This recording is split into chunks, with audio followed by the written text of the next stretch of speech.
আসসালামু আলাইকুম প্রিয় ছোট ভাই আপুরা, আশা করি তোমরা সবাই সুস্থ আছো, ভালো আছো। আমরা আজকে ল্যাবরেটরির রসায়ন পড়ে ফেলবো এবং ল্যাবরেটরি ল্যাবরেটরির ব্যবহার আমাদের সবার আগে শেখানোর কথা, কিন্তু এটা আমরা শিখছি সবার পরে। রসায়নে এই জিনিসটাকে উপেক্ষা করা হয়েছে, কারণ সত্য কথা হলো বাংলাদেশে আমরা আসলে ল্যাবরেটরি বেসড কোনো পড়ালেখা করি না। আমাদের রসায়ন পুরোপুরি খাতার মধ্যে সীমাবদ্ধ। এবং তোমরা যারা এতদিন রসায়ন পড়লা, তোমরা যারা ফার্স্ট ইয়ার বা তোমরা যারা সেকেন্ড ইয়ার, তোমরা যারা পরীক্ষার্থী, তো আমাদের আমাদের রসায়ন আসলে পুরোপুরি থিওরিটিক্যাল রসায়ন। বাস্তবে রসায়নের সাথে এটার পার্থক্য অনেক অনেক অনেক দূর। স্কুল লাইফে কতটুকু ল্যাবরেটরি তোমরা ব্যবহার করেছো আমি আসলে জানি না।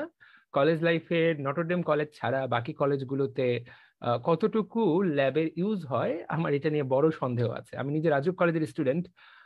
আমাদের ল্যাব হতো, মাসে একদিন ল্যাব হতো, আমার মনে আছে। and আমরা লবণ শনাক্তকরণ পর্যন্ত করেছি।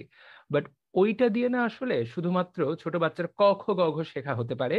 ওইটা দিয়ে কখনোই তুমি রসায়নের রটাও বুঝবে না।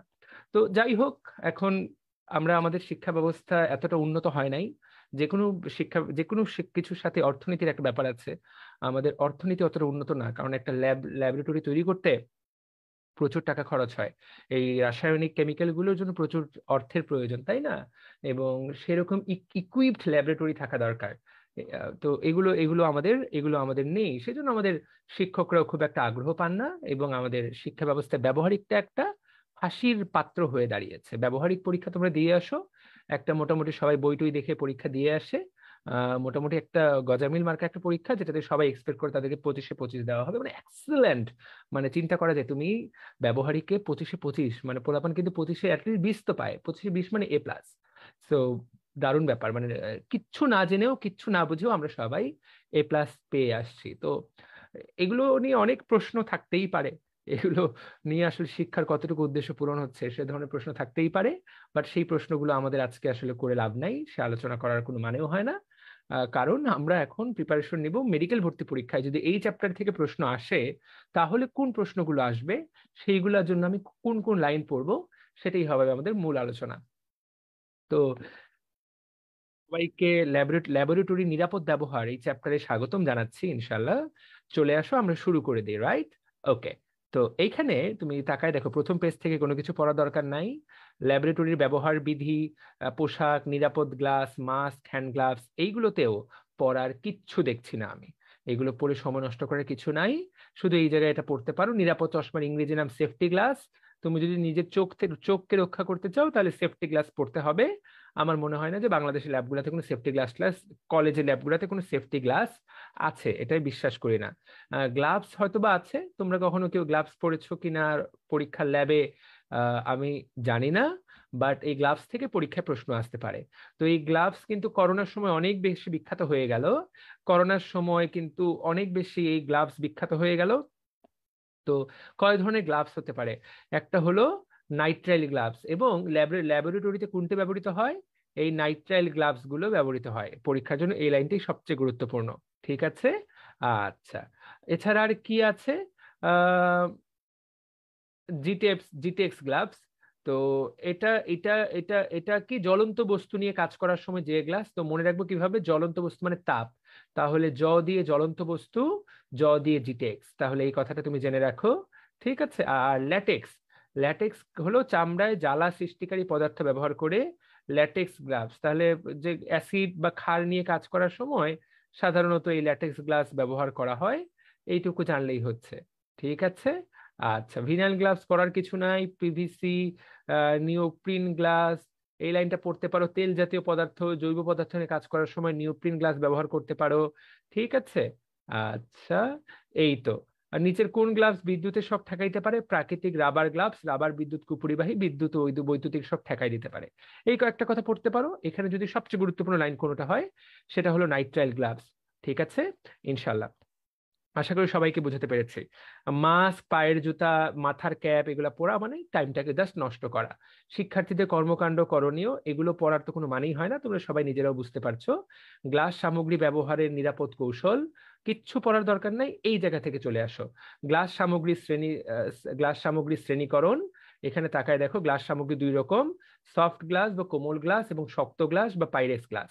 তো এই যে দুটো কথা, দিস ইজ রিয়েলি ইম্পর্টেন্ট পরীক্ষার জন্য, এইটা সবচেয়ে গুরুত্বপূর্ণ। সফট গ্লাস এবং পাইরেক্স গ্লাস বা শক্ত গ্লাস, এই জিনিস পরীক্ষার জন্য ভয়াবহতম ইম্পর্টেন্ট। এখান থেকে আমরা পড়া শুরু করব। ঠিক আছে, আর গুরুত্ব দিয়ে দেখো সফট গ্লাস দিয়ে কি কি তৈরি হয় এটা একটু ভালো করে পড়ে দেখবা। আমাদের যতগুলা দেখো এই যে কাঁচ নল, টেস্ট টিউব, বিকার, ফানেল, গলন নল, লিভিক শীতক, এগুলো সফট গ্লাস দিয়ে তৈরি হয়। ঠিক আছে, ওকে। আর পাইরেক্স গ্লাসের অপর নাম হলো পটাশ গ্লাস। এইটা দিয়ে কি কি তৈরি হয় তাকায় দেখো, যতগুলো ফ্লাস্ক কথা পাবো, ফ্লাস্ক, মেজারিং ফ্লাস্ক, গোলতলি ফ্লাস্ক, পাতন ফ্লাস্ক, কনিক্যাল ফ্লাস্ক, বিকার, এই শব্দগুলো, ফ্লাস্ক মানেই হলো শক্ত গ্লাস দিয়ে তৈরি হবে। এগুলো খুব তাপসহ এবং শক্ত হয়। পরীক্ষায় আসতে পারে এই দুটো লাইন থেকে, এইটুকুই পড়বা, আর কোনো কিছু না। সফট গ্লাসের কম্পোজিশন কি, পাইরেক্স গ্লাসের কম্পোজিশন, সফট গ্লাসের কম্পোজিশন কি, পাইরেক্স গ্লাসের কম্পোজিশন কি, এই লাইনটা এখান থেকে পড়বা। এই যে তাকায় দেখো, পাইরেক্স গ্লাসের সংকেত কি, পটাশ শক্ত, পটাশ গ্লাসের সংকেত কি, এই গ্লাস থেকে। আমি কিন্তু কর্মমুখী রসায়নের পড়ানোর সময়ও, অর্থনৈতিক রসায়ন পড়ানোর সময়ও গ্লাসের কথা বলেছি, এখানেও আবারও গ্লাসের কথা বলছি। গ্লাস টপিকটাই পরীক্ষার জন্য গুরুত্বপূর্ণ। এইবার তুমি গ্লাস সামগ্রী কিভাবে পরিষ্কার করবা, তো গ্লাসগুলা ব্যবহার করছো, ব্যবহার করলে ময়লা হবে, ময়লাটাকে পরিষ্কার করবো কিভাবে। তো পরিষ্কার করার জন্য চলে আসো যন্ত্রপাতি পরিষ্কার করার কৌশল, গ্লাস সামগ্রী পরিষ্কার করার কৌশল। তুমি এখানে তাকায় দেখো, গ্লাস সামগ্রী পরিষ্কার করার জন্য ক্রোমিক অ্যাসিড মিশ্রণ ব্যবহার করা হয়। ক্রোমিক অ্যাসিড মিশ্রণ ব্যবহার করা হয়, পটাশিয়াম ডাইক্রোমেট, গাঢ় H2SO4। ঠিক আছে, দিস ইজ ইম্পর্টেন্ট, মনে থাকবে। ওকে, তাহলে আমরা জানলাম যে ক্রোমিক অ্যাসিড দিয়ে পরিষ্কার করা যায়। 2 নাম্বার, আহ অ্যামোনিয়া দ্রবণ দ্বারাও গ্লাস সামগ্রী পরিষ্কার করা যাবে। তো এখান থেকে যদি প্রশ্ন আসে সাধারণত কি দিয়ে পরিষ্কার করা হয়, ক্রোমিক অ্যাসিড। ক্রোমিক অ্যাসিড মিশ্রণটা কি, পটাশিয়াম ডাইক্রোমেট আর সালফিউরিক অ্যাসিডের মিশ্রণ। এই মিশ্রণের ফলে যে অ্যাসিডটা উৎপন্ন হয় সেটাকে বলে ক্রোমিক অ্যাসিড। তাহলে গ্লাস সামগ্রী পরিষ্কার করবা কি দিয়ে, ক্রোমিক অ্যাসিড দিয়ে, মনে থাকবে। ওকে, তাহলে গ্লাস সামগ্রী পরিষ্কার করলা। এইবার দেখো ল্যাবরেটরিতে গ্লাস সামগ্রী ধৌতকরণ কি কি দিয়ে আমরা ল্যাবরেটরিকে গ্লাস সামগ্রী পানি দিয়ে পরিষ্কার করি। ঠিক আছে, আচ্ছা, তবে পানি দিয়ে আমরা যেমন বাসায় খাবার দাবার, রাতে ভাত খাওয়ার পর তোমার মা বা তুমি নিজেও হয়তো অনেক সময় কাপ পিরিচ গুলো ধুয়ে রাখো, তুমি কি তখন শুধুমাত্র পানি ব্যবহার করো নাকি নাকি ভিম ওয়াশিং বার ব্যবহার করো, তাই না? তো আমি কিন্তু ভিম ওয়াশিং বার ব্যবহার করে গ্লাস সামগ্রী বা এগুলো পরিষ্কার করি। তো এইখানে আমি ডিটারজেন্ট ব্যবহার করি, তাই না? এইখানে কি ব্যবহার করা হবে, একটা অলরেডি জানো তুমি, ক্রোমিক অ্যাসিড মিশ্রণ, এবং এইটাই কিন্তু সর্বোত্তম পরিষ্কারক। তাহলে এইটা আমরা জানলাম, মনে থাকবে। তাহলে ক্রোমিক অ্যাসিডটা তো মাত্র শেখায় আসলাম যে এটাই সর্বোত্তম। এছাড়া আর কি ব্যবহার করা যেতে পারে, সোডিয়াম কার্বনেটে 10% লঘু দ্রবণ। আর কি ব্যবহার করা যেতে পারে, ডিটারজেন্ট ডেকন 90, এইটা 100% বায়োডিগ্রেডেবল, এটা একটা পরিবেশ বান্ধব। তাহলে ডেকন 90, এটা দিয়েও গ্লাস সামগ্রী পরিষ্কার করা যাবে। কিন্তু সবচেয়ে ভালো কোনটা, ক্রোমিক অ্যাসিড। সবার কাছে কথাটা ক্লিয়ার করে দিলাম। এইগুলা পড়ার মানে, এইগুলা পড়ে টাইম নষ্ট করবা না। আশা করি সবাই ক্লিয়ারলি বুঝাতে পেরেছি। ঠিক আছে, এগুলো আর পড়ার কিচ্ছু নাই। তাহলে ল্যাবরেটরিতে কেন আমরা স্টিলের জিনিসপত্র ব্যবহার করি না, কেন আমরা গ্লাসের জিনিসপত্র ব্যবহার করি, এই ধরনের কথাবার্তা বলা হয়েছে। তো এইগুলা পড়ে খুব একটা টাইমের কিছু নেই, তবে গুরুত্বপূর্ণ কথা হলো এটা কারোর সাথে কোনো বিক্রিয়া টিক্রিয়া করে না। গ্লাস একদমই নিষ্ক্রিয়, কারোর সাথে কোনো বিক্রিয়া টিক্রিয়া করে না, এইগুলো হলো মূল কারণ। এগুলো থেকে কোনো প্রশ্ন আসবে না, হাতে গোনা কয়েকটা পড়া। এইবার আয়তনিক বিশ্লেষণ কাজে ব্যবহৃত রাসায়নিক নিক্তি এবং ব্যালেন্স। তো এখানে কেমিক্যাল ব্যালেন্স কাকে বলে, তোমরা এইটা অন্ততপক্ষে যারা একবার হলো ল্যাবে গেছো, তোমরা সবাই রাসায়নিক নিক্তি দেখেছো। রাসায়নিক নিক্তি 2 রকম, পল বুঙ্গি আর সার্টোরিয়াস ব্যালেন্স। ঠিক আছে, ওকে। এইগুলা না আমি মনে করি না যে এগুলা আর পরীক্ষার জন্য গুরুত্বপূর্ণ। এইগুলো থেকে আমি কোনো কিছুই দাগাই দিতে চাচ্ছি না। এইটা গুরুত্বপূর্ণ, প্রাইমারি স্ট্যান্ডার্ড পদার্থ কাকে বলে তাকায় দেখো। প্রাইমারি স্ট্যান্ডার্ড পদার্থের 4টা বৈশিষ্ট্য থাকে। এরা বিশুদ্ধ রাসায়নিক পদার্থ, বাতাসের সাথে বিক্রিয়া করে না, রাসায়নিক নিক্তির ক্ষয় করে না, যেইভাবে রাখবা সেই ঘনমাত্রা দীর্ঘদিন অপরিবর্তিত থাকবে। চিনবা কিভাবে, সি বর্ণটা থাকবে, সি মানে কিন্তু কার্বন না, সি মানে হলো ABC। তাহলে দেখো সোডিয়াম কার্বনেট, অক্সালিক অ্যাসিডের মধ্যেও কি থাকবে, সি, সি ডাবল এইচ, এটা হলো অক্সালিক অ্যাসিড। পটাশিয়াম ডাইক্রোমেট, তাহলে যেখানেই দেখিবে সি, বুঝবে সেটা হলো প্রাইমারি স্ট্যান্ডার্ড পদার্থ। তাহলে 4টা বৈশিষ্ট্য পড়ে ফেলবা, এবং উদাহরণ পরীক্ষার জন্য ভয়ঙ্কর ইম্পর্টেন্ট। সি মানেই কি, প্রাইমারি, এটা কিন্তু 10 স্টার ইম্পর্টেন্ট পরীক্ষায়, কিন্তু এই তথ্যটা 100% গ্যারান্টি দিলাম এইটা আসবে। ঠিক আছে, ওকে। এইবার যেখানে সি নাই সেগুলো সেকেন্ডারি স্ট্যান্ডার্ড পদার্থ, ঠিক তার বিপরীত। একমাত্র ব্যতিক্রম HCl, HCl এর সি থাকার পরেও এটা সেকেন্ডারি স্ট্যান্ডার্ড পদার্থ। কথাটা কি ক্লিয়ার? তাহলে আমরা বলে দিলাম, আশা করি সবাই কথাটা বুঝতে পেরেছো। ওকে, তাহলে প্রাইমারি স্ট্যান্ডার্ড পদার্থ কিভাবে চিনবা, সেকেন্ডারি স্ট্যান্ডার্ড পদার্থ কিভাবে চিনবা। তবে এটা কেবল একবার দাগাইলাম, এটা আরো একবার আসবে। এই চ্যাপ্টারে এই জিনিস দুইবার দেওয়া আছে, যে কোনো এক জায়গা থেকে পরীক্ষায় প্রশ্ন চলে আসবে। ফল ভঙ্গি ব্যালেন্সে 4টা অংশ, একবার রিডিং পড়ে নিবা। পরীক্ষার জন্য অতটা এগুলো গুরুত্বপূর্ণ না, জাস্ট গো ফর রিডিং। পল ভঙ্গি ব্যালেন্সের অংশ নয় কোনটা। আমি পল ভঙ্গি এগুলোকে একদমই পছন্দ করি না, এগুলো পড়ানো মানে জাস্ট টাইম নষ্ট করা বলে আমি বিশ্বাস করি। এগুলো না, এই অঙ্কটা একবার নিজে নিজে করে নিও, যদি আসে একবার পড়ে নিও সঠিক। এটা একবার পড়ে নিও, রাসায়নিক নিউক্লিতে এটা কিন্তু পড়ে নেওয়ার কিছু নেই, এটা ওই সংজ্ঞার মধ্য থেকে প্রশ্নটা আসছে, যেটা আমি অলরেডি দাগাই দিয়েছি। এইগুলো অঙ্ক টঙ্ক করার কোনো মানে হয় না, পড়া শুরু করতে হবে এই জায়গা থেকে। সবাই খুঁজে পাচ্ছ কিনা? মোলারিটি কাকে বলে? তোমরা অলরেডি পরিমাণগত রসায়নে মোলারিটি পড়েছো, সেটাই। মোলার দ্রবণ কাকে বলে? যার মোলারিটি 1 মোল তাকে বলা হয় মোলার দ্রবণ। যেই দ্রবণের, তোমরা সবাই মোলার দ্রবণ কিভাবে বানায় সেটা জানো। সেমিমোলার যার মোলারিটি 1/2 মোল, ডেসিমোলার যার মোলারিটি 0.1 মোল, এগুলো তোমরা সবাই জানো। এই 4টা কথা কিন্তু পরীক্ষার জন্য 10 স্টার ইম্পর্টেন্ট, 10 স্টার মানে মাস্ট। এইটা কিন্তু এখান থেকে পড়ানোর কিচ্ছু নাই। তোমরা সবাই পরিমাণগত রসায়ন এইচএসসি তে পরীক্ষা দিয়ে এসেছো, তোমরা এগুলোর উপরে বস হয়ে যাওয়ার কথা। সেমিমোলার, ডেসিমোলার, মোলার, এই জিনিসে তোমরা অলরেডি বস হয়ে যাওয়ার কথা, তাই না? ওকে, তাহলে তোমরা আশা করি জেনে গেলা। এগুলো আর কোনো কিছু পড়তে বলছি না। এই যে আবারও প্রাইমারি স্ট্যান্ডার্ড পদার্থ, সেকেন্ডারি উদাহরণ, একটাই কথা, সি দেখলেই বুঝে নিবা প্রাইমারি, সি নাই মানে সেকেন্ডারি। এই সিএল একমাত্র ব্যতিক্রম। প্রাইমারির উদাহরণগুলা, সংকেতগুলা, সেকেন্ডারির উদাহরণগুলা, সংকেতগুলা। আণবিক ভর মুখস্থ করে পাগল হওয়ার দরকার নাই। তারপর potassium permanganate, sulphuric acid, caustic soda, এদের আণবিক ভর তো তোমার অঙ্ক করার সময় লাগবে। যেহেতু এদের আণবিক ভর অঙ্ক করার সময় লাগে, একবার দেখে নিও, ঠিক আছে? পটাশিয়াম ডাইক্রোমেট একটু দেখে নিও। তাহলে এই তো যতটুকু দাগাই দিলাম, আশা করি কথা ক্লিয়ার। ওকে, তাহলে এইগুলো পড়ার কোনো মানে হয় না, এইগুলা পড়ে খুব একটা টাইম নষ্ট করার কোনো মানে হয় না। ডিজিটাল ব্যালেন্স, 2 ডিজিট 4 ডিজিট, তোমরা সবাই জীবনে ডিজিটাল ব্যালেন্স দেখেছো। এখনই একটা গালামালের দোকানে চলে যাও, দুনিয়ার এখন সবাই কিন্তু ডিজিটাল ব্যালেন্স ব্যবহার করে। কেউ কিন্তু আর ওই যে হাতে ধরা দাঁড়িপাল্লা ব্যবহার করে না, কাঁচা বাজারের সবজি বিক্রেতা ছাড়া কেউই কিন্তু এখন আর দাঁড়িপাল্লা ব্যবহার করে না। দিন দুনিয়ার সবাই এখন ডিজিটাল ব্যালেন্স ব্যবহার করে।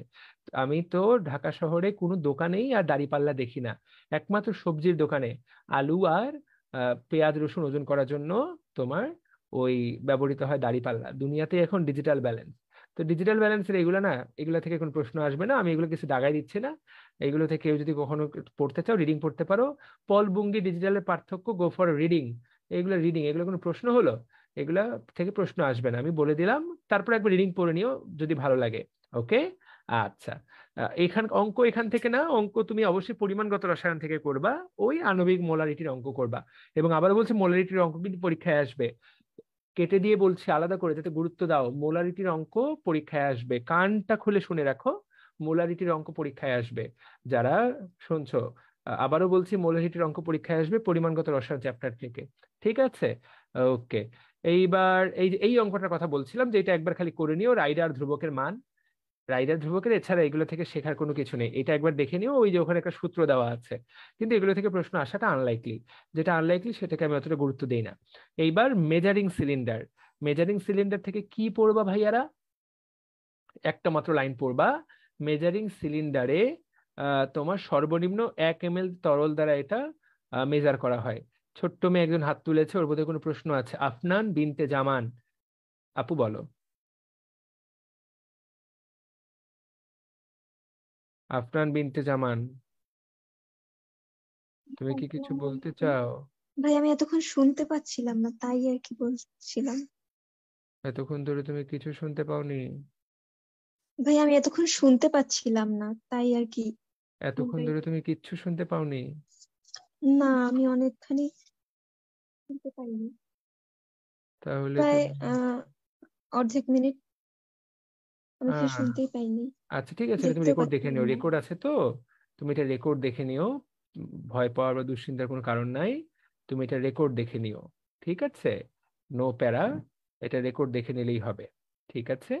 ওকে, ওকে, ফাইন। তাহলে মিজারিং সিলিন্ডার, এই তো এইটা জেনে নাও যে কত ml মাপ করা যায়। এবার হলো মিজারিং সিলিন্ডার ছিল এটা, এবার হলো মিজারিং ফ্লাস্ক। মিজারিং ফ্লাস্কে দেখো, ফ্লাস্ক যে কোনো প্রমাণ ঘনমাত্রা দ্রবণ তৈরি করার জন্য ব্যবহার করা হয়। ভাইয়া শুধু এই লাইনটা মুখস্থ করবা, যে এই লাইনটাই দিয়ে দিবে যে কোন জিনিসটি ব্যবহার করা হয়, যে কোনো ঘনমাত্রা প্রমাণ দ্রবণ তৈরি করার জন্য কি ব্যবহার করা হয়, ফ্লাস্ক ব্যবহার করা হয়। মনে থাকবে? ঠিক আছে। আর এইখানে পড়বা এই যে নির্দিষ্ট আয়তনের অ্যাসিড পানি পরিমাপ করার জন্য মিজারিং সিলিন্ডার ব্যবহৃত হয়, কোনটার ব্যবহারটা কি, একটা মাত্র লাইন, একটা করে লাইন পড়বা। এখানে এইটা পড়লা, আর এই লাইনটা পড়লা, এখানে এইটা পড়লা, ঠিক আছে, আর কোনো কিছু না। মনে থাকবে? এরপর চলে আসো বুলেট। বুলেটের একটা মাত্র লাইন, সেটা হলো শেষের লাইনটা। বুলেটের কতটুকু ব্যবহার করা যায়, আর কোনো কিছুই পড়তে বলবো না। পিপেটের কোন জিনিসটা পড়বা, এক পাত্র থেকে আরেক পাত্রে নেওয়ার জন্য যেটা, সেটা নাম হলো পিপেট। ওই যে মুখে করে টেনে নেয়, আমার এটা খুব ভালো লাগতো। আমি আর আমার বন্ধু এরকম করছিলাম, আমার বন্ধুর মুখে ওই পদার্থটা চলে যায়। তো পিপেট, ও একসাথে অনেকটা করে টান দিয়ে দেয় হঠাৎ করে মুখে, তার মুখে চলে যায়। তাহলে একটা করে লাইন মাত্র পড়তে বলছি। পানির মতো পড়া সহজ, আবারও বলছি, এত প্যারা খাওয়ার কিচ্ছু নাই, পানির মতো পড়া সহজ। এইবার এইগুলো তুমি কিভাবে ব্যবহার করবা? এইখানে দেখো, কনিক্যাল ফ্লাস্ক এবং এর ব্যবহার। কনিক্যাল ফ্লাস্ক দেখতে কেমন, কিছুটা কনিকের মতো, তাই না? এটার অপর নাম টাইট্রেশন ফ্লাস্ক। কেন এটার নাম টাইট্রেশন ফ্লাস্ক? কারণ এটা টাইট্রেশন কাজে ব্যবহৃত হয়। জার্মান রসায়নবিদ আর্লেন মায়ার এটা আবিষ্কার করেন, এটার নাম আর্লেন মায়ার ফ্লাস্ক নামেও পরিচিত। ঠিক আছে, এইটুকু পড়লেই পড়া শেষ। এরপর ওয়াশ বোতল, ছবির দিকে তাকায় দেখো, এটা দিয়ে চাপ দিলে এটাতে পানি বের হবে, যে কোনো কিছুকে ওয়াশ করা যাবে, এটার নামই ওয়াশ বোতল। তো ওয়াশ বোতল দিয়ে কি করা হয়, এই যে কোনো কিছুকে ধুয়ে ফেলা হয়, জাস্ট এই জিনিস পড়লেই পড়া হয়ে গেল। ওকে, আচ্ছা। ফানেল মানেল থেকে কিছু পড়তে হবে না। বুলেট পরিষ্কার করা হয় কি দ্বারা, ক্রোমিক অ্যাসিড, এটার অপর নাম কি, ক্লিনজিং মিক্সচার। ক্রোমিক অ্যাসিডের অপর নাম কি, ক্রোমিক অ্যাসিডের অপর নাম ক্লিনজিং মিক্সচার। ওকে, কথা clear? Fine, cleansing mixture, right. Okay, ঠিক আছে, তাহলে জেনে নাও এই যে যে লাইনগুলো আমি দাগাই দিলাম, সেই লাইনগুলো এখানে আবার দেওয়া, এগুলো থেকেই পরীক্ষায় আসবে। এর বাইরে কোনো কিছুই পড়ার দরকার নাই আপাতত, এর চেয়ে বেশি কোনো প্যারা খাওয়ার মোটেই দরকার নাই। বুনসেন বার্নার, বুনসেন বার্নারে এগুলো থেকে কিছুই পড়বা না। বুনসেন বার্নারের এইটা মনে, এখানে এটা শিখতে পারো, সেটা হলো যে বুনসেন বার্নারে কয় রকম শিখা পাওয়া যায়। বুনসেন বার্নারে দুই রকম শিখা পাওয়া যায়, অনুজ্জ্বল বা দীপ্তিহীন শিখা, উজ্জ্বল বা দীপ্তিমান শিখা। ঠিক আছে, তাহলে অনুজ্জ্বল বা দীপ্তিহীন, উজ্জ্বল বা দীপ্তিমান শিখা, তুমি এই জেনে নাও। শিখা কয় রকম হয়, দুই রকম, তুমি জেনে গেলা। আচ্ছা, এখন আমরা পরীক্ষাগারে কোন শিখাটা ব্যবহার করি, আমাদের মনে রাখতে হবে আমরা কিন্তু অনুজ্জ্বল শিখাটা ব্যবহার করি। তাহলে পরীক্ষাগারে কাজ করার জন্য কোন শিখাটা ব্যবহার করা হয়, অনুজ্জ্বল, যেটা কিনা দীপ্তিহীন শিখা। উজ্জ্বল শিখা কিন্তু ব্যবহার করা হয় না, অনুজ্জ্বল বা দীপ্তিহীন শিখা ব্যবহার করা হয়। এই কথাটুকু শিখলেই হয়ে যাবে। ঠিক আছে, তাহলে পরীক্ষামূলক কাজে কোন শিখা ব্যবহার করা হয়, অনুজ্জ্বল শিখা। এই প্যারাটা একবার রিডিং পড়ে নিবা, তাহলেই হলো। ওকে, স্পিরিট ল্যাম্পে, স্পিরিট ল্যাম্পে জ্বালানি হিসেবে কি ব্যবহার করা হয়, মিথিলেটেড স্পিরিট। মিথিলেটেড স্পিরিটটা কি,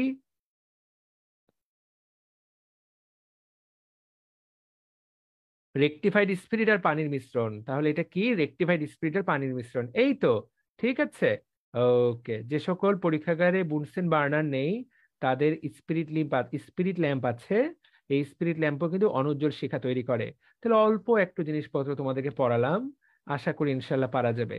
টেস্ট টিউবে তাপ দিতে হয় কত কোণে, টেস্ট টিউবে তাপ দিতে হয় 45 ডিগ্রি কোণে। কথাটি যাতে অবশ্যই মনে থাকে। ঠিক আছে, ওকে, তাহলে টেস্ট টিউবে তাপ দিবা 45 ডিগ্রি কোণে। এইবার এইগুলো এখানে অ্যাসবেস্টসের সংজ্ঞাটা শুধু শিখবা, অ্যাসবেস্টস সংজ্ঞাটা শিখবা, ম্যাগনেসিয়াম সিলিকেট হাইড্রোক্সাইড। ঠিক আছে, এই হলো অ্যাসবেস্টস, আর কিচ্ছু নাই এগুলাতে, আর টাইম নষ্ট করার কিছু নাই। ঠিক আছে, ওকে, তাহলে আমরা এটা জানলাম। এগুলো আমি আর কিছুই দাগাই দিব না।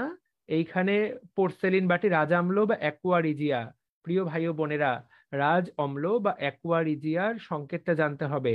1 মোল নাইট্রিক অ্যাসিড, 3 মোল HCl, এই দুইটা কথা একসাথে জানলেই কিন্তু খেলা শেষ। ঠিক আছে, রাসায়নিক পদার্থকে শুষ্ক রাখতে ব্যবহৃত হয় ডেসিকেটর। তোমাদেরকে এটা আগেও পড়িয়েছি বিভিন্ন সময়, ডেসিকেটর কথাটা। তাহলে ডেসিকেটর, রাসায়নিক পদার্থকে শুষ্ক রাখতে, এই প্রশ্নগুলো কিন্তু ঝরঝরা টনটনা করবা। এই যে লেখা আছে, রাসায়নিক পদার্থকে শুষ্ক রাখার জন্য কি ব্যবহৃত হয়, ডেসিকেটর ব্যবহৃত হয়। ঠিক আছে, এবার শুষ্ক কারক পদার্থ কয়েকটা ড্রাইং এজেন্টের নাম কি? এইগুলা হলো ড্রাইং এজেন্ট, কঠিন শুষ্ক কারক। এই যে তাহলে কঠিন শুষ্ক কারকের কয়েকটা নাম আমরা যাতে জেনে যাই, তাহলে দেখো শুষ্ক কারক পদার্থকে ডেসিকেটিং এজেন্টও বলা হয়। কথা ক্লিয়ার? এই যে কয়েকটি কথা আশা করি সবাইকে জানাতে পারলাম ইনশাআল্লাহ। ঠিক আছে, শুষ্ক কারক পদার্থকে ডেসিকেটিং এজেন্টও বলা হয় ইনশাআল্লাহ। এই যে এই কয়েকটা মাত্র লাইন দাগাই দিলাম, এখানে 3টা লাইন। দেখো বইয়ের মধ্যে দাগায় নাও, সব মিলায় হাতে গুনে দিন শেষে 50টা লাইন হবে। আমি গ্যারান্টি দিলাম, কমন পাওয়ার গ্যারান্টি দিচ্ছি। আর এইটার নাম কি ছিল? শুষ্ক কারক পদার্থ বা ড্রাইং এজেন্ট। আর এরপর আমরা পড়বো, দেখো নিরোধক পদার্থ বা ডিহাইড্রেটিং এজেন্ট, যেটা পানি সরায় নেয়। এরকম উদাহরণ কি শিখবা? 2টা উদাহরণ দেওয়া, সালফিউরিক অ্যাসিড আর phosphoric acid, alumina, potassium bisulphate, 4টা উদাহরণ দেওয়া।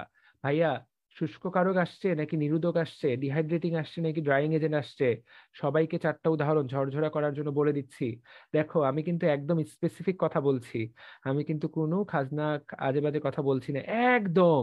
ঠিক আছে, আর এই যে এই দুইজন একই সাথে নিরোধক এবং একই সাথে শুষ্ক কারক, তাহলে এইটা কিন্তু পরীক্ষা প্রশ্ন, কোন পদার্থটা একই সাথে শুষ্ক কারক একই সাথে নিরোধক। পড়া শেষ? কথা ক্লিয়ার? ওকে, দেখো একদম হাতে গুনে এইটুকুই পড়া। আচ্ছা, এইবার বিকারক বা রিয়েজেন্ট বোতলের ব্যবহার কৌশল, এগুলা পড়ানো মানে জাস্ট সময়টা নষ্ট করা।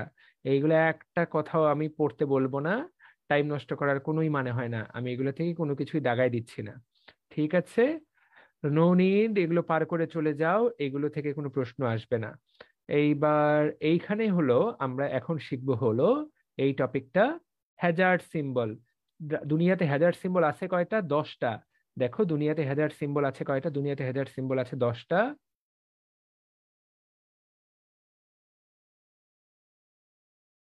দুনিয়াতে হ্যাজার্ড সিম্বল আছে কয়টা? 10টা। আমরা এখন এই বক্সটা সবাই গুরুত্ব দিয়ে পড়বো, পরীক্ষার জন্য এই জিনিস আসলেই গুরুত্বপূর্ণ। আমরা এই চ্যাপ্টার থেকে শিখতে চাইলে এই জায়গাটা ভালো করে শিখতে হবে। ঠিক আছে, হ্যাজার্ড সিম্বল প্রতীক, টি ফর টক্সিক।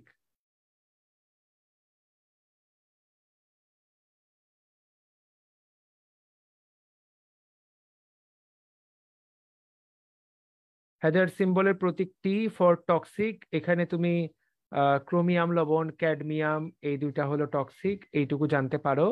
আর এখানে কোনো কিছু দাগাই দিলাম না, পরীক্ষায় আসবে নিচের কোনটা বিষাক্ত আয়ন, ক্যাডমিয়াম আয়ন আর ক্রোমিয়াম। অত্যন্ত বিষাক্ত কোনগুলা তাকায় দেখো, মার্কারি লবণ, হাইড্রোজেন সায়ানাইড এবং নিকোটিন। পরীক্ষায় কিন্তু এই 4টা থেকে প্রশ্ন আসতে পারে। নিকোটিন যে সিগারেট খাই, আমরা যে সিগারেট পান করি, ধূমপান করি, এটা কিন্তু অত্যন্ত বিষাক্ত। এছাড়া হাইড্রোজেন সায়ানাইড এবং মার্কারি, এইটুকু মনে থাকবে, এগুলা কিন্তু টি+। ঠিক আছে, এইবার হলো এক্সেন মানে হার্মফুল বা ক্ষতিকারক। ক্ষতিকারক কোনগুলা? এই যে তাকায় দেখো, ব্লিচিং পদার্থ, পেইন্ট, ফ্লোর পলিশ,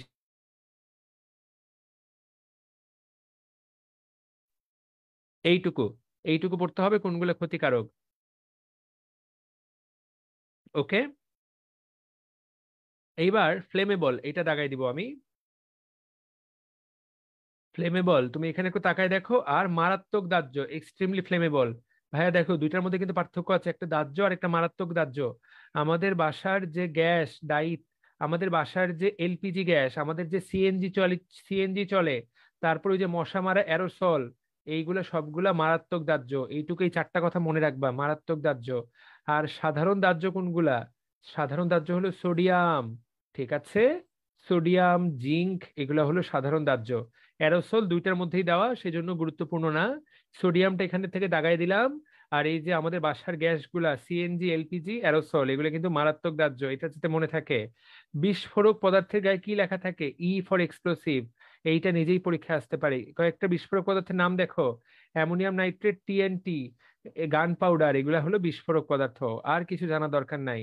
এরপর হলো পরিবেশ দূষক। ভাইয়া পরিবেশ দূষক নিচের কোন গ্যাসটা পরিবেশ দূষক?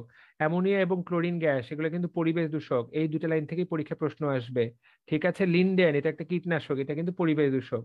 ওকে, এইবার জারক পদার্থ, নিচের কোনটা জারক গ্যাস? ক্লোরিন হলো জারক গ্যাস, প্রিয় ভাই ও বোনেরা। তাহলে এই নিচের কোনটা জারক? ক্লোরিন। একটা করে শব্দ শেখাচ্ছি মাত্র, দ্যাট উইল বি এনাফ, এগুলো আর কিছু আসবে না। করোসিভ তো বুঝাই যাচ্ছে, সকল অ্যাসিড এবং ক্ষারক হলো করোসিভ বা ক্ষয়কারী। ঠিক আছে, সকল অ্যাসিড এবং ক্ষারক। তাহলে হাতে গুনে কয়টা পড়ালাম? মোট 10টার মধ্যে পড়াইলাম 9টা, একটাতে দাগাই দেই নাই, সেটা হলো উত্তেজক। উত্তেজকের মধ্যে তেমন একটা ইম্পর্টেন্ট নাই। তারপরে শিখলে শিখতে পারো লঘু অ্যাসিড হলো মাইল্ড উত্তেজক। তো আমি একটু পানি খেয়ে আসি, তোমরা 1 মিনিট এটা একটু দেখো। আমি দেখি কে কতটুকু মনে রাখতে পারো, কে কতটুকু শিখতে পারো। এই 10টার 2-3টা করে শব্দ দাগাই দিছি, সবাই বইয়ের মধ্যে করে টিক দিয়ে নাও, এবং আমি এখনই জিজ্ঞাসা করব।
কার কার পড়া হয়েছে হাত তোলো তো, কে কে পড়লা?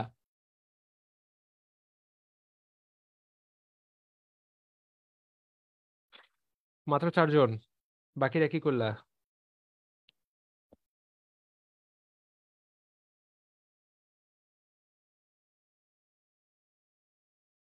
ওকে, ঠিক আছে, শেষ করে নেই ইনশাল্লাহ।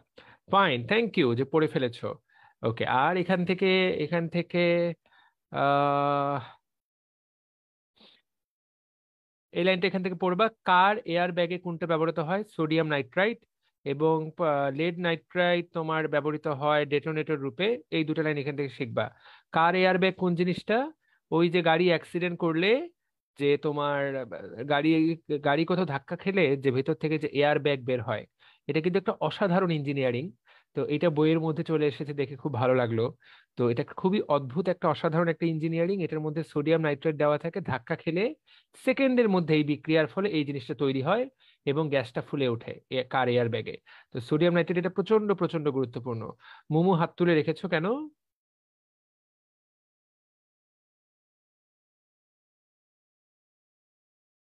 মোমো হাত তুলেছো কেন?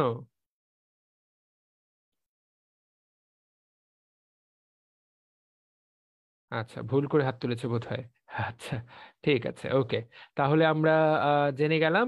ওকে, এখানে তাকায় দেখো, বিশেষ তেজস্ক্রিয় রশ্মি এবং স্বাস্থ্য ঝুঁকি সিম্বল। তেজস্ক্রিয় রশ্মির সিম্বলটা, তোমার সিম্বলটার নাম কি? ট্রিফয়েল। মনে থাকবে, তিনটা, তিনটা এরকম, এটাকে বলে ট্রিফয়েল। ওকে, ঠিক আছে, তাহলে আমরা এই তো জেনে গেলাম। হ্যাঁ, ট্রিফয়েল, এই চিহ্নটার নাম ট্রিফয়েল, পরীক্ষায় এই লাইনটা দিয়ে প্রশ্ন আসতে পারে। এটাকে কি বলা হয়? এটাকে বলা হয় ট্রিফয়েল। এইবার রাসায়নিক পদার্থ দ্রব্য সংরক্ষণে কি অনুসরণ করা হয়? MSDS, material safety data sheet, data sheet, material safety data sheet, রাসায়নিক দ্রব্য সংরক্ষণে এমএসডিএস অনুসরণ। তাহলে এই কথাটাই আমাদেরকে জানতে হবে, মনে থাকবে।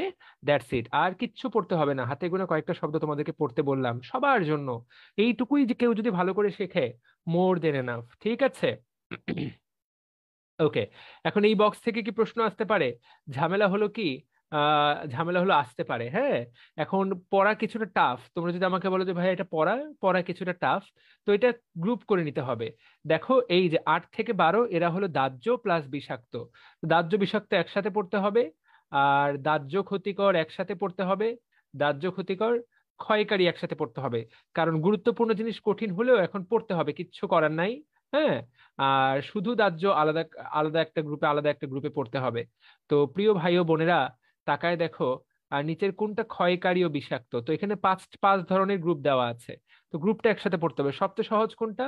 শুধু ক্ষয়কারী। শুধুমাত্র এই যে ক্ষারগুলো আর অ্যাসিড গুলো, এগুলো হলো কিন্তু ক্ষয়কারী। তো ক্ষার আর অ্যাসিড পাইলেই বুঝে নিবা কি এগুলো হলো ক্ষয়কারী। শুধু দাহ্য কি? প্রোপানন আর lithium aluminate tetrahydrate, sodium sodium sodium hydrate. তো এইগুলা হলো শুধু দাহ্য। দাহ্যের সাথে বিষাক্ত, কয়েকবার কয়েকবার করে এই 2-3টা জিনিস পড়বা, দাহ্য বিষাক্ত। That's it. আর দাহ্য ক্ষতিকর মাত্র তিনটা: ইথানল, বেনজিন, টলুইন। তাহলে এরা হলো দাহ্য ক্ষতিকর। আর শেষেরটা হলো, এবার দেখো, ক্ষতিকর বিষাক্ত। তাহলে এইবার হলো ক্ষতিকর শব্দটা উপর থেকে নিয়ে আসলো আর নিচ থেকে নিয়ে আসলো, এইটা একটাই আর্সেনিক অক্সাইড। তাহলে মোট কয়টা গ্রুপ? মোট 5টা গ্রুপ। ভাইয়া 5টা গ্রুপের কয়েকটা কয়বার কয়েকবার করে পড়তে হবে। তুমি চাইলে দাহ্য বিষাক্ত নাও পড়তে পারো। তুমি যদি বাকি 4টা পড়ে ফেলো তাহলেও কিন্তু পড়া হয়ে যায়। তাহলে বাকি যা থাকবে সেগুলো হলো দাহ্য বিষাক্ত। আমি জানি না বুঝাতে পারলাম কিনা। তুমি যদি ক্ষয়কারী শিখে ফেলো, দাহ্য ক্ষতিকর শিখে ফেলো, ক্ষয়কারী বিষাক্ত শিখে ফেলো, শুধু দাহ্য শিখে ফেলো, তাহলে বাকি দুনিয়া যা আছে সবই কিন্তু দাহ্য বিষাক্ত, সবই কিন্তু দাবি। তো দাবিটা না পড়লেও তুমি বাকিগুলো যদি পড়ো তাহলেই হবে। এখন এটা পড়তে হবে, আমি এটা তোমাদেরকে পড়তে বললাম। এটা সিরিয়াসলি পড়বা, এটা থেকে, এই বক্স থেকে পরীক্ষা দিয়ে দিতে পারে একটা প্রশ্ন। ঠিক আছে, মনে থাকবে। আচ্ছা, এইগুলো আর রাসায়নিক পদার্থ সংরক্ষণের সাধারণ নিয়মাবলী, এইগুলো পড়ে আর টাইম নষ্ট করার কোনো মানে হয় না।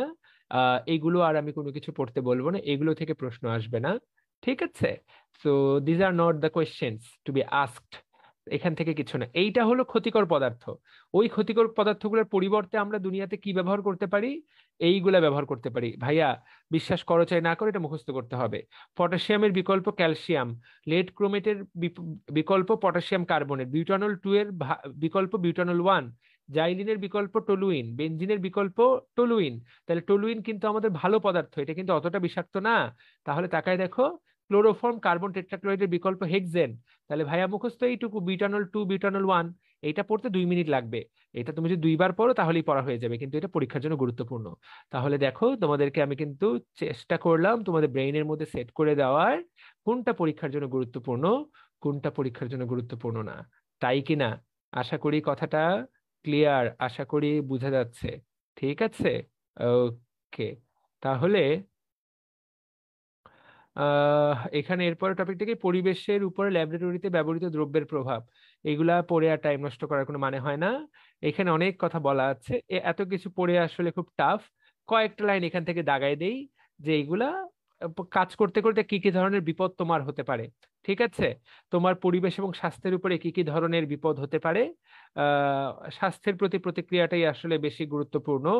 আহ এখানে আহ আমরা একটু দেখি, তুমি এখানে তাকিয়ে দেখো, এইটা চোখকে 30 সেকেন্ডের মধ্যে অন্ধ করে দিতে পারে, সেটা কোনটা? Caustic soda, caustic potash. এই লাইনটি পরীক্ষায় আসবে, চোখকে 30 সেকেন্ডের মধ্যে অন্ধ করে দেয় কে? লিকার অ্যামোনিয়া কাকে বলে? 30 থেকে 40% অ্যামোনিয়া দ্রবণ। তুমি ভাইয়া এইটা এইটা শিখবা এখানে। আর সর্দি কাশিতে অ্যামোনিয়া কিন্তু নাকের পানি পড়া বন্ধ করে। তুমি যদি সর্দি কাশি, মৃদু সর্দি কাশি নিয়ে তুমি যদি ওই পাবলিক টয়লেটে যাও, দেখবে যে তোমার নাকটা গনগনায় উঠছে, সর্দি কাশি ওখানে অটোমেটিক বন্ধ হয়ে যাবে। ঠিক আছে? তো এই লাইনটা এখান থেকে শিখতে পারো। আর এইগুলা থেকে প্রশ্ন তৈরি করা আসলে খুবই কঠিন। পটাশিয়াম পারম্যাঙ্গানেটে যে লাইনটা শিখবা, কোনটা পেটে গেলে ডায়রিয়া হওয়ার সম্ভাবনা শতভাগ, এই লাইনটা শিখবা। এর প্রভাবে কিডনি সম্পূর্ণ নষ্ট হয়ে যায়, এই লাইনটা পরীক্ষায় দিয়ে দিতে পারে। ডায়রিয়া আর কিডনি হতে পারে কোনটা দ্বারা, এই যে তোমার এই লাইনটা দিয়ে দিবে, ডায়রিয়া হওয়ার সম্ভাবনা শতভাগ। ঠিক আছে? এই লাইনটা পটাশিয়াম পারম্যাঙ্গানেট। এই তো। ওকে। আচ্ছা, পটাশিয়াম আয়োডাইড টায়োডাইড, পটাশিয়াম আয়োডাইডের দরকার নাই, হাইড্রোজেন পারঅক্সাইড দরকার নাই। আহ কেন্দ্রীয় স্নায়ু নিচের কোনটা ক্লোরোফর্ম কেন্দ্রীয় স্নায়ুতন্ত্রের মারাত্মক ক্ষতি করতে পারে, এই লাইনটা এখান থেকে শিখবা। কেন্দ্রীয় স্নায়ুতন্ত্রের মারাত্মক ক্ষতি করে, যে লাইনগুলো দেখাই দিচ্ছি দেখবা যে প্রশ্ন এগুলাই দেওয়া আছে। ঠিক আছে? ফরমালিন কি করে, এই যে দেখো, ক্যান্সারও করতে পারে, আমাদের কিডনিও নষ্ট করতে পারে। ফরমালিন পরানো হচ্ছে কারণ বিভিন্ন শাকসবজি ফলমূলে ব্যবহৃত হয় হয় এগুলা। সবচেয়ে বেশি ব্যবহৃত হয় মাছে। ঠিক আছে? মাছের মধ্যে ফরমালিন দেওয়া হয়। আচ্ছা, তাহলে মাত্র কয়টা লাইন দাগাই দিলাম? একটা, দুইটা, তিনটা, চারটা, পাঁচটা। এই 5 লাইনই এনাফ। এর বাইরে আর বাকিগুলা পড়াও সম্ভব না, প্রশ্ন বানানোও সম্ভব না। আর ওগুলো সবগুলাতেই হয়। তাহলে দেখো কত অল্প পড়া তোমাদেরকে পড়াচ্ছি। পরিমিত রাসায়নিক দ্রব্য ব্যবহারের গুরুত্ব, এগুলো থেকে কোনো প্রশ্ন আসবে বলে আমি বিশ্বাস করি না, প্রিয় ভাই ও বোনেরা। এখানে তরল অ্যামোনিয়া, লিকার অ্যামোনিয়া কাকে বলে, এটা অলরেডি পড়ানো হয়েছে। ওই বক্সের মধ্যে লাইনটা আছে, ওটা আবার দাগাই দিলাম। No need, no need, no need. এইগুলো আর পড়ে টাইম নষ্ট করার কোনো মানে হয় না। এগুলোতে কোনো প্রশ্ন আসবে না। ঠিক আছে? প্যারা খাওয়ার কিচ্ছু নাই। একটু দেখে নেই, একটু দেখে নেই না।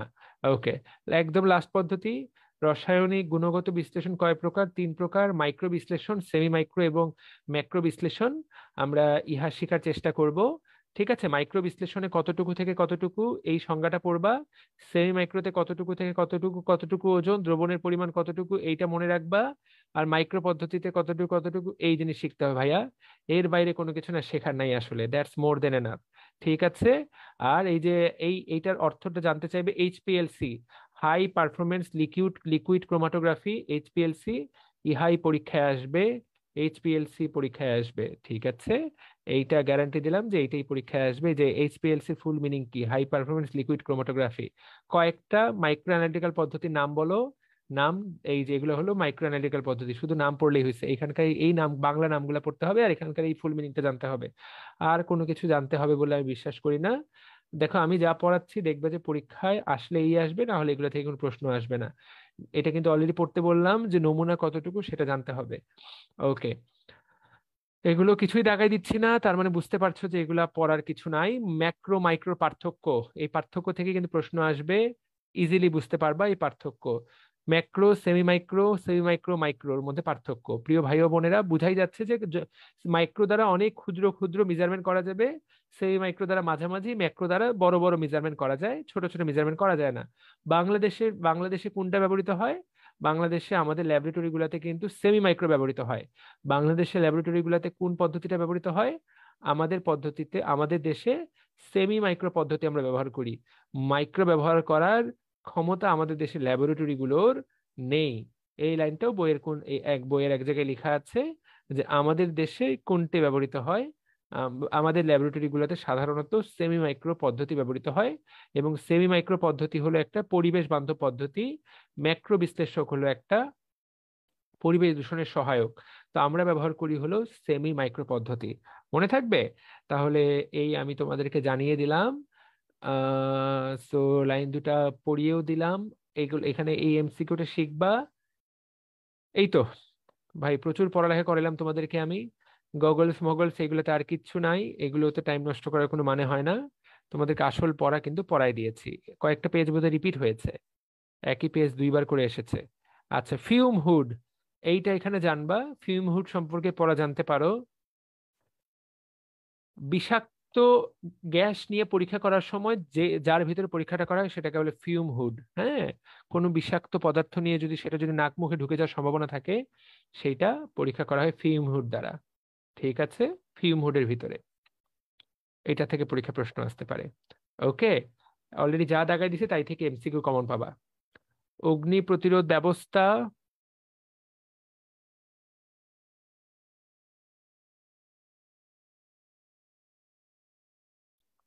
প্রাথমিক স্বাস্থ্য বিধি, first aid box.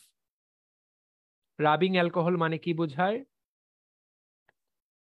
Tincture iodine দিলে হাত কেটে গেলে সেই জায়গায় জীবাণু মারা যায়, জীবাণুগুলোকে মেরে ফেলার জন্য টিংচার আয়োডিন। আর 70% অ্যালকোহল তো অলরেডি করোনার সময় অনেক বেশি বিখ্যাত হয়ে গেল। টিংচার আয়োডিন কিভাবে তৈরি হয় এই জিনিসটা শুধু পড়তে হবে, কাটা ছেঁড়ায় জীবাণুনাশক টিংচার আয়োডিন। আচ্ছা, হাতে অ্যাসিড লাগলে কোনটা দিতে হবে? 5% সোডিয়াম বাইকার্বনেট। তাহলে অ্যাসিড লাগলে কি দিবা? 5% সোডিয়াম বাইকার্বনেট। অ্যাসিডকে প্রশমিত করে দিবে, বুঝতে পারলাম? সোডিয়াম বাইকার্বনেট কিছুটা প্রশমিত করে দিবে। আর চোখে ক্ষার দ্রবণ লাগলে 5% বোরিক অ্যাসিড, প্রচুর পরিমাণে পানি, ক্ষার ঢুকে গেলে কি দিবা? বোরিক অ্যাসিড দিবা। ওকে, এই দুটা লাইন। তাহলে হাতে অ্যাসিড লাগলে 5% সোডিয়াম বাইকার্বনেট, চোখে ক্ষার পড়লে 5% বোরিক অ্যাসিড। এই দুইটা কথা তুমি যদি জানো, তুমি ভাই প্রচুর দিকে এগিয়ে গেলা। এরই সাথে সাথে আমি পুরোপুরি পড়ানো শেষ করলাম। ল্যাবরেটরির সার সংক্ষেপ একবার এইগুলা এইগুলা না, এই এমসিকিউ উত্তরমালা শিখে ফেলতে হবে এবং অনুশীলনীর এমসিকিউ শিখে ফেলতে হবে। তাহলে আমি যা পড়াচ্ছি তোমরা বিশ্বাস করো, চাই তোমরা বিশ্বাস না করো, গ্যারান্টি দিলাম 100% কমনের। অল্প একটু পড়াইছি, কেউ যদি সময় দাও 1 থেকে 1.5 ঘন্টা, that will be totally enough. এটা পরীক্ষার হল থেকে বের হওয়ার পর বুঝতে পারবা। আবারও বলি, পড়তে হবে স্পেসিফিক, বেশি পড়ে কখনো চান্স হয় না। চান্স হয় স্পেসিফিক গুরুত্বপূর্ণ জিনিসপত্র পড়ে। মনে থাকবে, ইনশাআল্লাহ পারা যাবে বলে আমি বিশ্বাস করি। ও মাই গড, রেকর্ডিং যে স্টার্ট করিনি, তোমরা কেউ আমাকে এটা বলবা না কি ঘটনাটা হলো? একটাই মাত্র, একটা ভাবেই শুধুমাত্র বেঁচে গেলাম, ক্লাসটা একটা গ্রুপে শেয়ার করা আছে। আল্লাহ আমাকে বাঁচায় নিল, নাহলে আজকে খারাপ অবস্থা ছিল। শেট, রাইট? ওই ক্লাসটাই তাহলে আমাদেরকে আপলোড করতে হবে। ঠিক আছে, কারো কোনো প্রশ্ন? Do you have any question? আগামীকাল আমরা পরীক্ষাটা নিব। আমি মিস করেছি আজকে তোমাদের বিকালে পড়ে, আজকে পরীক্ষা হওয়ার কথা আহ আগের চ্যাপ্টারের উপরে, সেটা আগামীকাল নিব ইনশাআল্লাহ। শিফা, তোমাকে কি এখনো অ্যাড করা হয়নি? না ভাইয়া। তোমার নাম্বারটা কালকে দিয়েছো না? জি ভাইয়া, কালকে তো চ্যাটে দিলাম। তুমি লাইনে থাকো, আমি এখনই বলে দিই, ওয়েট করো। কত নাম্বার শেষে যেন তোমার? 96? 9-3। 93, ওকে। আমি এখনই বলে দিচ্ছি, এখনই অ্যাড হয়ে যাবে, প্যারা খেও না। জি ভাইয়া।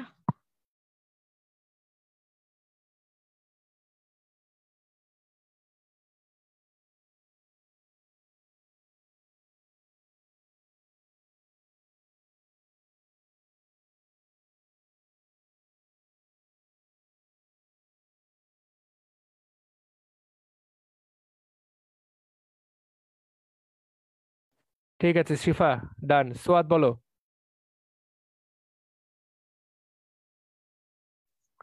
আসসালামু আলাইকুম। ওয়ালাইকুম আসসালাম, বলো ভাইয়া। বলতেছি যে আমাদের সাপ্তাহিক ফাইনাল পরীক্ষাগুলো তো নেওয়া হইতেছে না। পরীক্ষাগুলো একটু কোনো কারণে মিস করছি, মাথায় থাকছে না। ইনশাল্লাহ কালকে কালকে থেকে নিব। কালকে পরীক্ষাটা অনুষ্ঠিত হবে অ্যাজ ইট ইজ, ঠিক আছে? ঠিক আছে ভাই। তাইফুর বলো। ভাইয়া হচ্ছে দাগানো বই আর হচ্ছে ভাইয়া আমি ক্লাস এখন নোটটা বসে পিডিএফ। বসে প্রত্যেকটাই আপলোড দিয়ে দিচ্ছি, যে কটা মিস হয়েছে। ঠিক আছে? আচ্ছা ভাই, একটু কষ্ট করে হচ্ছে মেবি অ্যাডভার্বটা দিছেন, অ্যাডজেক্টিভটা দেননি। কোনটা? অ্যাডভার্বের পিডিএফটা অ্যাডজেক্টিভ দিছেন তো একটু পার্টস অফ অ্যাডজেক্টিভটা দেন। স্পিচে। ঠিক আছে, আমি দিয়ে দিচ্ছি। ওকে, ঠিক আছে, প্রত্যেকেই পিডিএফ এর লিংক পেয়ে যাবে ইনশাল্লাহ। ঠিক আছে।